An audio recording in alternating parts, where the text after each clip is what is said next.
Thank you for joining me in another discussion of the Law of One. In these talks, in regards to our seeking, we have found ourselves examining excerpts from A Wanderer's Handbook. I would now like to speak about the Adept and Wanderer's transformation. Another word used often in the New Age literature is transformation. Like the word initiation, transformation has a fuzzy and various meaning, depending upon who uses it and in what way. On balance, my feeling is that this is a word which is most nearly synonymous with realization, revelation, epiphany, and unlike initiation, transformation cannot be directly earned. It is rather a process that we can encourage or invite within ourselves by various means, which we shall explore. Those of Latsui talk about it. Eventually, the entity begins to seek in a conscious manner the keys which shall unlock door after door within the inner self and reveal those treasures of being that await such seeking. At some point in this process, there is the transformation in which the seeker not only knows intellectually with the conscious mind that it and all it observes are the one creator, but experiences more and more the being of the one creator within its own being. The one creator is found within, and the entity is found everywhere within the one creator. As this process becomes more apparent and becomes that which is experienced more and more within the incarnation, the seeker discovers that it is that which it seeks. Here's an example of a typical transformational experience told by a gentleman who is quite puzzled by the whole thing. But here is the recent experience I have had which has really got me wondering. 2 weeks ago, before an exam, I'm in college, I was incredibly frustrated and had nobody to turn to.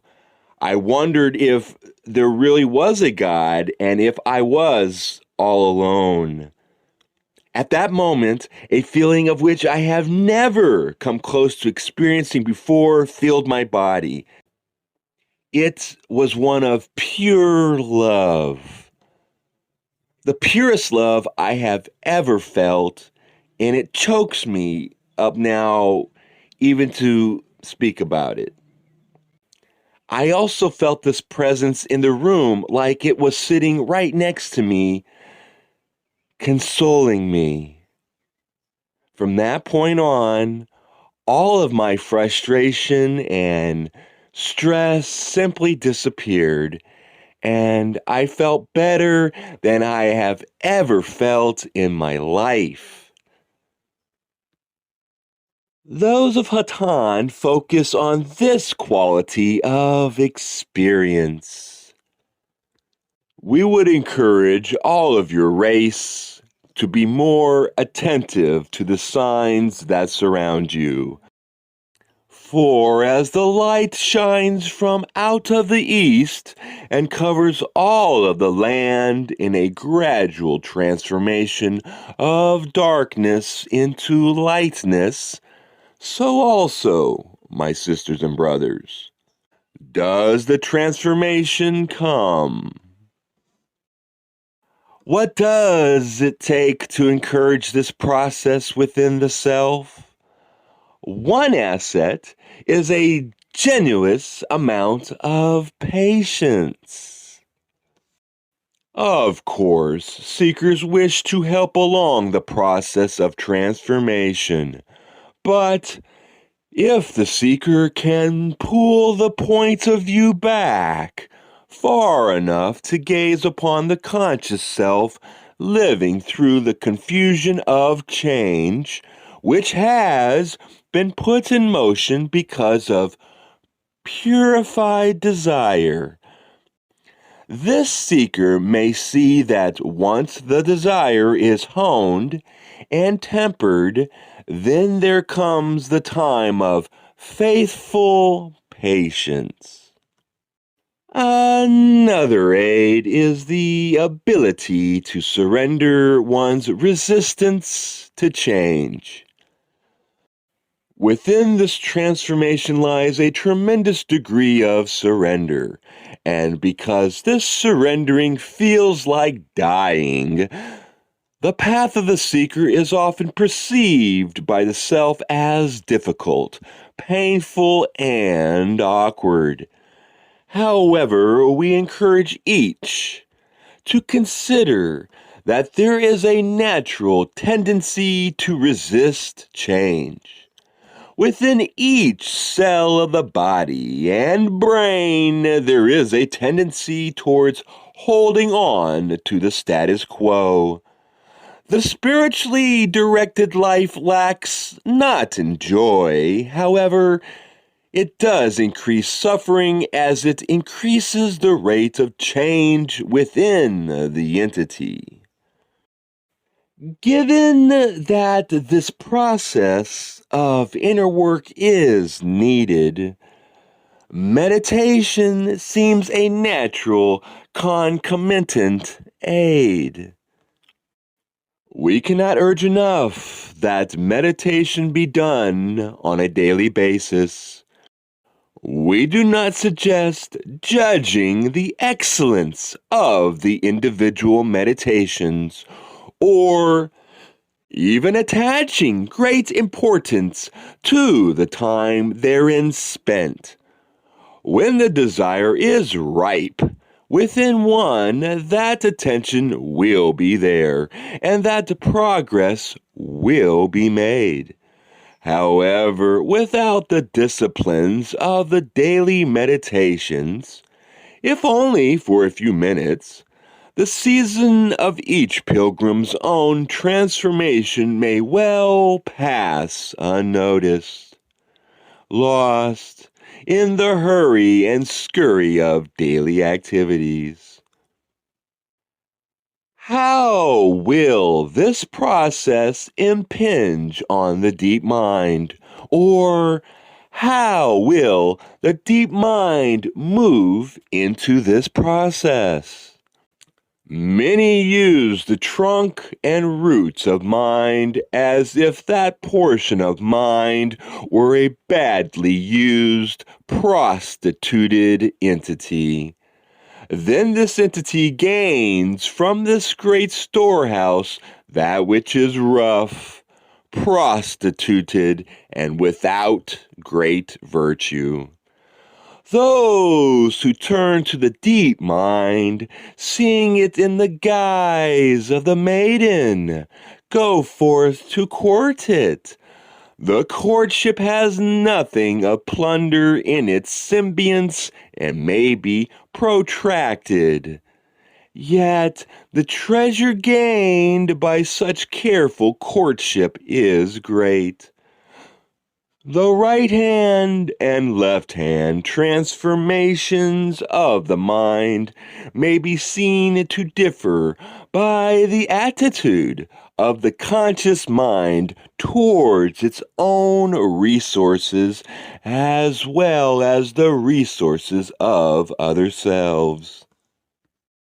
In this work, we need to let the whole issue of self-judgment go.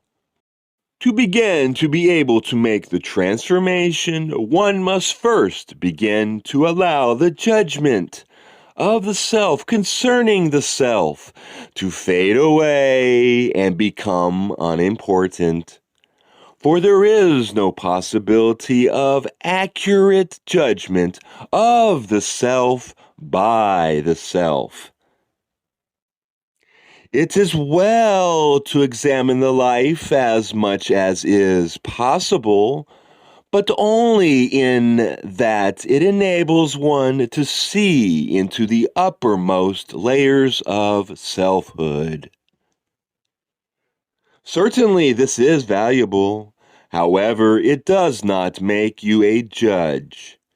When one is able to lay self-judgment aside, and instead to take up the solitude and the dust of the spiritual path, taken on faith, then is one beginning to be able to dwell and abide with others in a creative and living way. This process of transformation can feel very hard as times of change and loss come.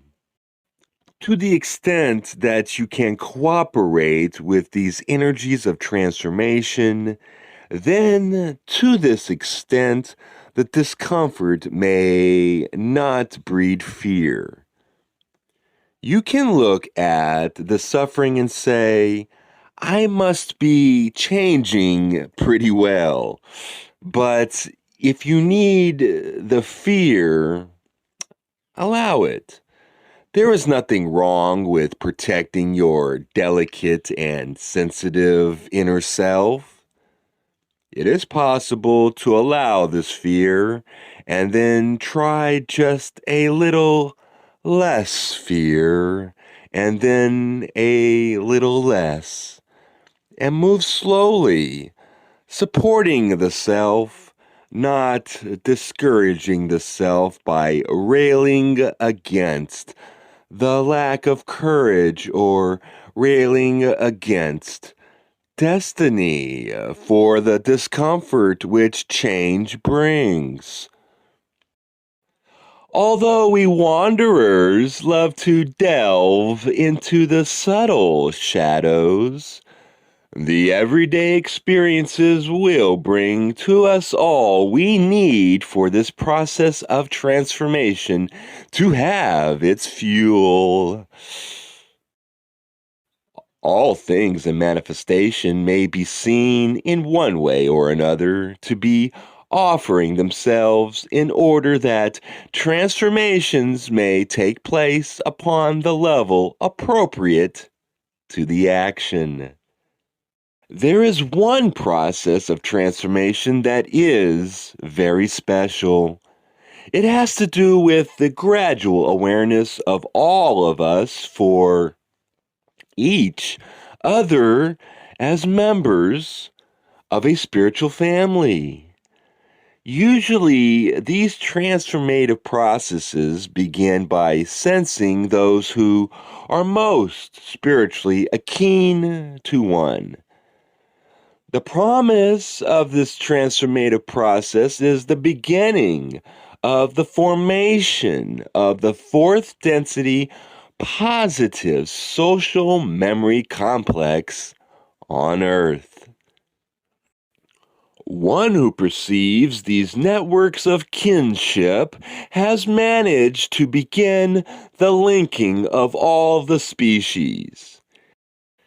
Indeed, perhaps it has become obvious by now that we suggest that the spiritual family, which may perhaps most come at the start and root of all other concerns for family, is the family of humankind, which will attempt in fourth density upon this sphere to form a fourth density positive social memory complex.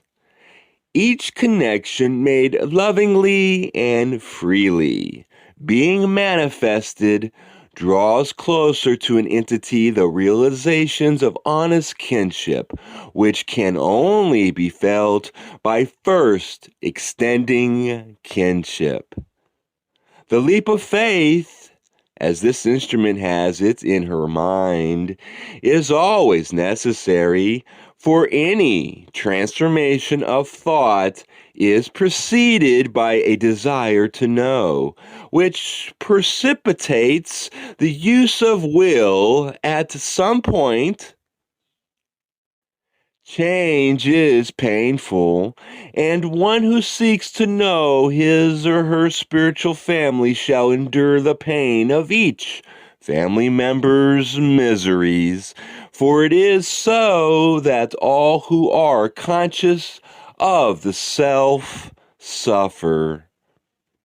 The Confederation group hope to be of service to us as we do this gradual work. Transformation is that which requires the one undergoing the transformation to seek within one's own efforts as fully as possible. Thus, the darkness seems far more black and full of difficulty than any previous experience. However, we assure you that there is aid at hand, and even though you feel there is no response to your call for assistance, there is the love and the light sent by all those who honor it is to walk with you upon this journey. And it has been my honor and privilege to speak with you. I am Robert, humble messenger of the Law of One. Blessings be, my brothers and sisters. Be in peace. I love you.